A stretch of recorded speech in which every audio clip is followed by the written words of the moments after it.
comme vous voyez en haut, ces flèches qui partent du noyau central, qui est le vibreur, c'est l'expansion latérale.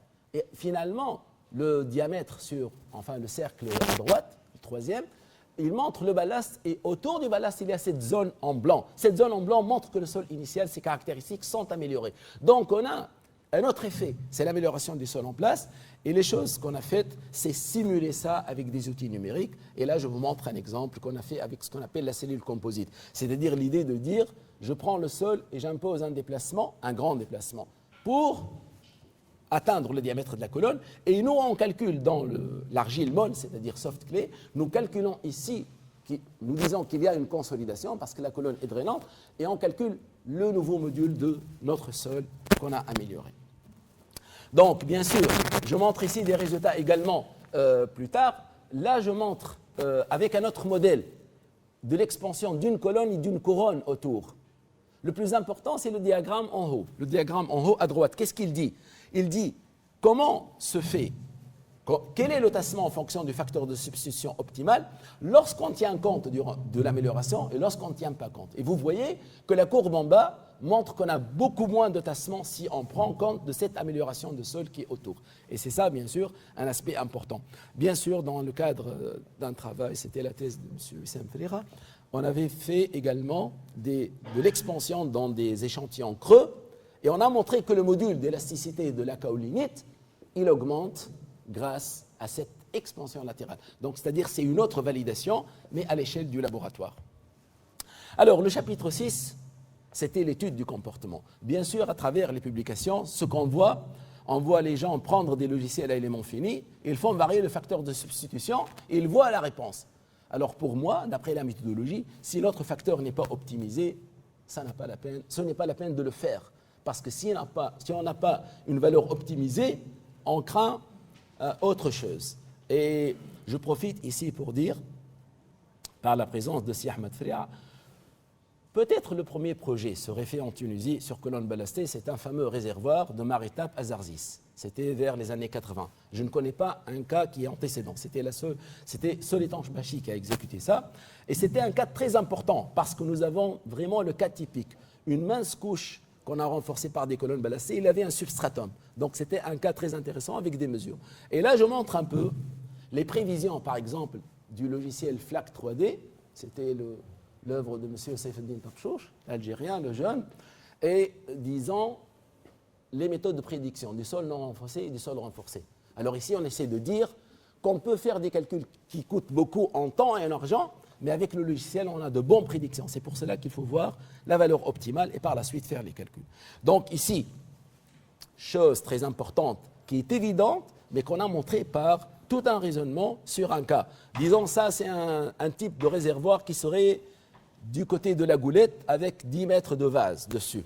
Bien sûr, vous voyez ici que si je calcule le tassement avec une charge admissible, on montre le tassement en haut, l'évolution du tassement dans le temps, au bord du réservoir et dans l'axe. Et entre le bord et l'axe, il y a un grand tassement différentiel. C'est-à-dire la figure d'en haut, elle dit que dans l'axe, nous avons à peu près 22 cm de tassement, et au bord, on a pratiquement 4 cm. Donc un réservoir qui serait dans cette condition ne tient pas. Alors, lorsque vous renforcez par colonne, regardez les tassements, comment ils deviennent. Les tassements au bord, par le renforcement d'une manière optimisée, il est pratiquement inférieur à 4 cm. Plutôt, au bord, il est de 4 cm et dans l'axe, il est de 7 cm. Donc, on sent que l'avantage du renforcement, c'est réduire cette différence de tassement pour que le réservoir soit plus stable de point de vue comportement. Bon, bien sûr, on a travaillé sur beaucoup de choses, mais j'ai dit finalement, il reste encore à faire.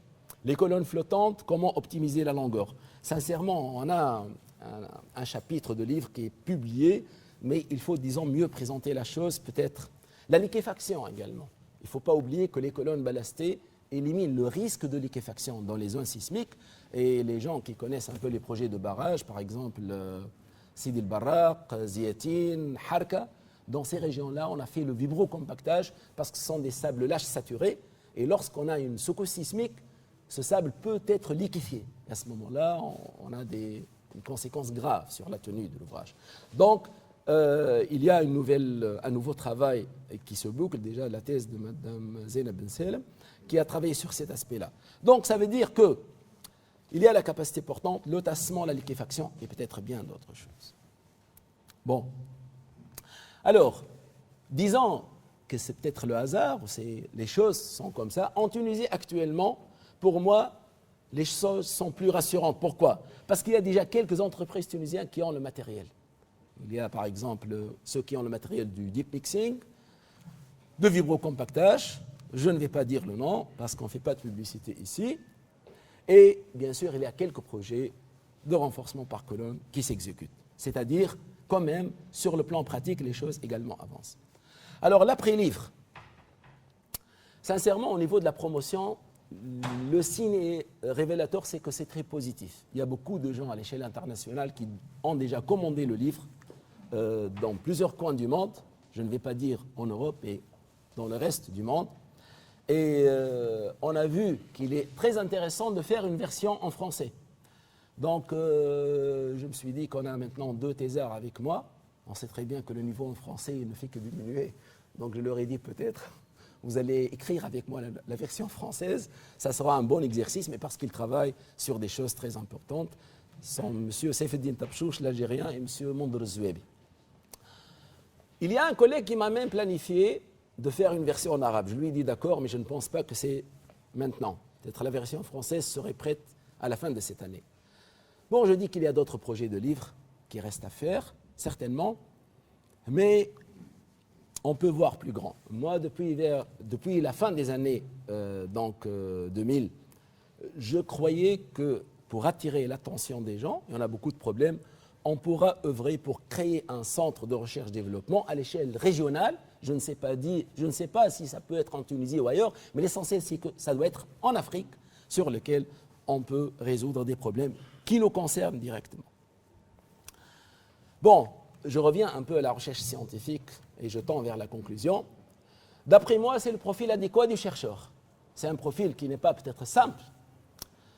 Avant tout, comme les gens qui viennent me solliciter, est-ce que je peux travailler avec vous? Je lui dis, s'il vous plaît, ce n'est pas n'importe qui peut faire de la recherche. Il faut avoir un niveau minimum de formation.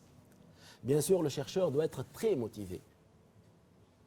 Il y a beaucoup de sacrifices, certainement, à l'échelle personnelle, à l'échelle d'institution et tout. Mais le chercheur doit avoir une vision profonde.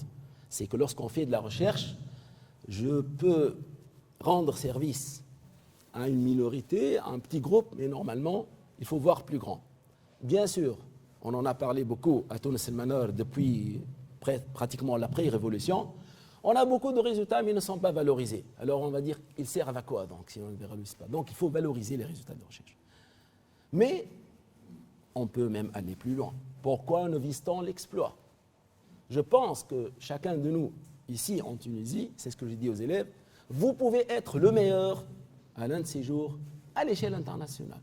Donc la recherche, c'est quelque chose qui peut vous amener très loin. Mais bien sûr, il y a beaucoup de choses à faire et, je dirais, de sacrifices. Bon, ça c'est un message, ce n'est pas un message de détresse, mais je dis que la recherche, il faut être trop patient. Travailler juste pour la science, en s'adaptant à la réalité de la vie. On a beaucoup de choses dans la vie lorsqu'on fait de la recherche, mais la conclusion, elle est positive. Le reste viendra, certes, mais il faut patienter. C'est-à-dire, la recherche, ce n'est pas très rapide, les résultats. Il faut patienter, c'est comme ça. Bien sûr, ici, je dois me retourner vers l'ENIT. Je vais dire que pour la recherche scientifique perdure, il faut avoir le soutien. Bon, commençons par l'administration de l'ENIT. L'ENIT, vraiment, c'est une école petite à l'échelle de la taille, et notamment son administration, mais on a, je vais dire, des dizaines de labos et d'unités, si j'ose dire. Et cette petite administration gère ça. Donc, bien sûr, lorsqu'on gère ça, ce n'est pas facile. Mais je dis qu'on peut gagner beaucoup en efficacité au niveau de notre administration. Bien sûr, ceci me ramène à travers l'ENIT de, je vais dire, rendre hommage aux 4 professeurs que j'ai invités. C'est M. Ahmed Fria. Vous avez fait beaucoup pour moi. Vous êtes le précurseur. C'est à travers votre personne que j'ai pu dire que la recherche, c'est quelque chose d'important. Mais vous m'avez appris surtout comment on écrit les articles. Ça, je m'en souviens très bien. Bon, je vais peut-être à chaque fois donner le cadeau, je pense. Ça me permet de souffler un peu. Je vais donner un exemplaire du livre à Si Ahmed Fria et lui dire merci devant tout le monde parce que pour moi, Si Ahmed Fria, c'est une référence. Si Ahmed, barakallahu fik.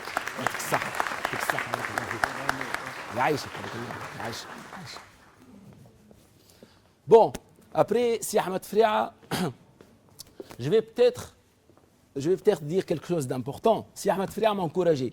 Mais le premier chercheur que j'ai vu travailler à l'INIT, c'était M. Fouad Kenoun. Lorsque j'étais élève, M. Fouad Kenoun, on le visitait pour lui donner les TP de mécanique des sols. Il y avait l'appareil MTS et si Fouad était en train, même les échantillons étaient un peu bizarres. Il était tronconique et je me rappelais, il enlevait les petites coquilles et il faisait des essais de cisaillement en torsion cyclique. Donc si Fouad, j'ai appris beaucoup avec lui. Et en toute modestie, je lui dis que, en toute honnêteté, je pense que Sifoued, peut-être c'est un qualificatif qui n'est pas le bon, mais Sifoued, c'est peut-être le Terzaghi de la Tunisie.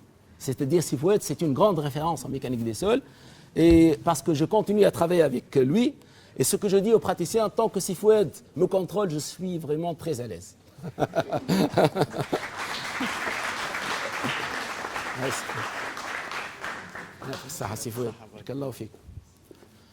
Bon, lorsque je préparais la thèse d'État, avant de dire la thèse d'État, je me rappelle, il y avait un problème au département de génie civil et on voulait éviter quelqu'un qui allait être le directeur du département parce que certainement c'était Sifoued qui partait.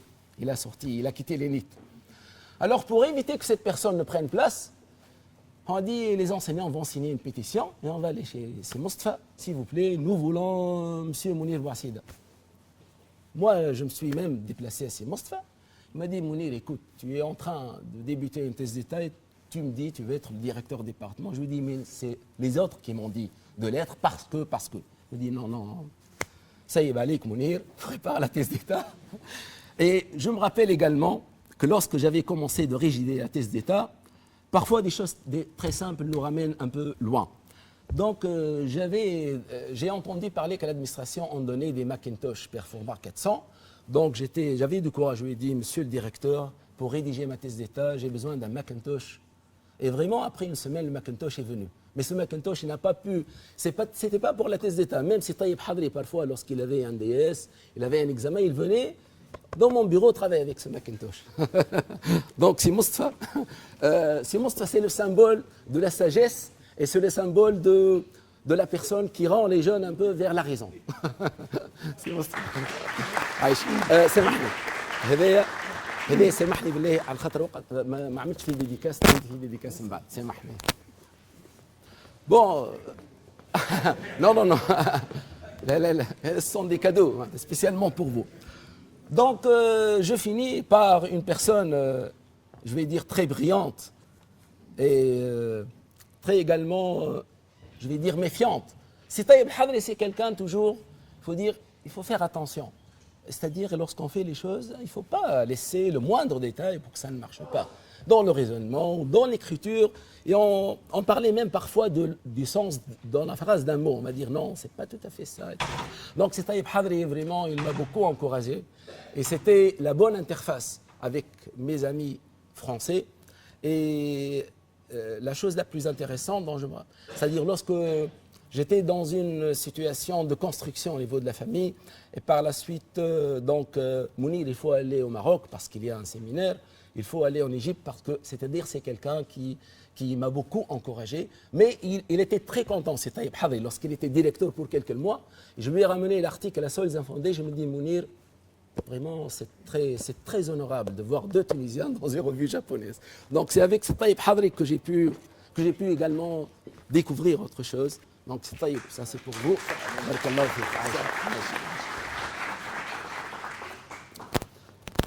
Bon. Alors, bien sûr, on va tourner vers l'autre aspect. J'étais quand même marié avec une famille, et certainement, je vais dire que c'était pas facile de faire ce genre de contribution Donc, à un certain moment, je restais même à 8h, 9h du soir. Et c'était ma femme qui venait de la cité Nasser pour me ramener par la voiture, parce qu'on avait une seule voiture dans le temps. Donc, je dis que peut-être la personne qui a beaucoup contribué derrière ça, c'est Madame Radia. Donc, je vais lui offrir un bouquet de fleurs devant tout le monde que j'ai caché.